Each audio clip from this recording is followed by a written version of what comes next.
Lahat tayo mga Pilipino, dapat ang puso, ang paninindigan, ang ipaglalaban ay ang bansang Pilipinas lamang.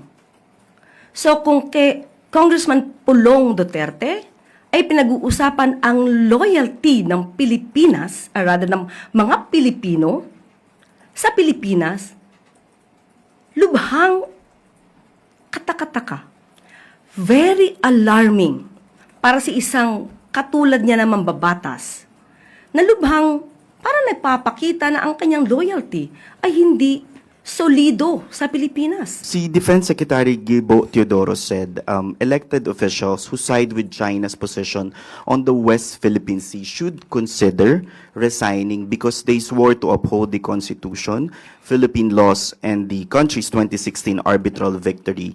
And then you have Davao lawmaker Pulong Duterte accusing Teodoro of demonizing China and acting as if he were imposing a loyalty test. So for Malacanang po, does Malacanang view or echo the call of Secretary Teodoro for pro-Beijing officials to disclose their allegiance and resign eventually?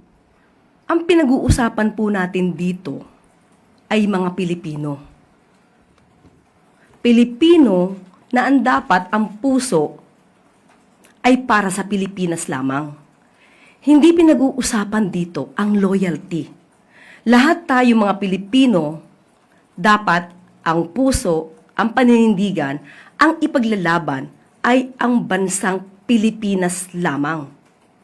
So kung kay Congressman Pulong Duterte ay pinag-uusapan ang loyalty ng Pilipinas, or rather ng mga Pilipino sa Pilipinas, lubhang katakataka, very alarming para sa isang katulad niya na mambabatas, na lubhang para nagpapakita na ang kanyang loyalty ay hindi solido sa Pilipinas.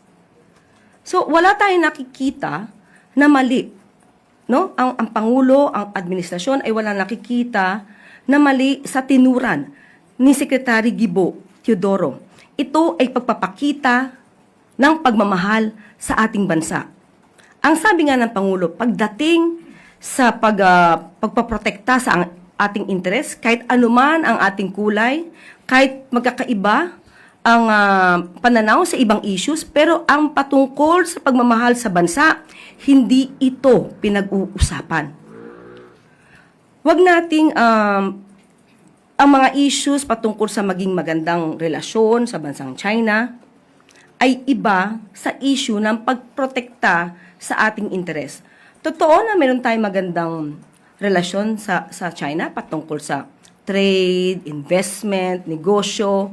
Hindi yan usapin. So hindi pwedeng pagsamahin ang pagninegosyo, magandang relasyon sa China, sa pagpoprotekta sa interes ng Pilipinas.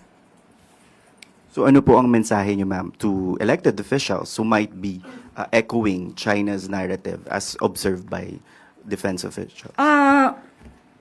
Mas maganda po siguro talaga kung kayo po ay nagpapakita ng katulad ng pananaw ni Congressman Pulong Duterte.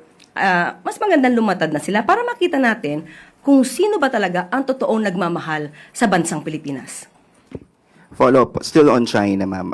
Over the weekend, nilabas po ng China yung implementing rules for its nature reserve in Scarborough Shoal because last year, or in recent months, naglabas po sila ng white paper on Scarborough Shoal.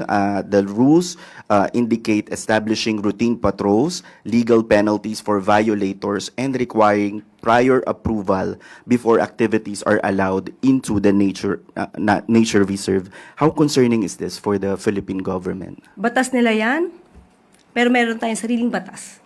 Batas natin na pwede ning ipatupad. At ang batas natin ay naaayon sa UNCLOS, sa sarili nating batas, sa sarili nating pagkilala, pati na rin ang arbitral ruling. So wala tayong nilalabag na anumang batas at wala tayong inaangking anumang teritoryo.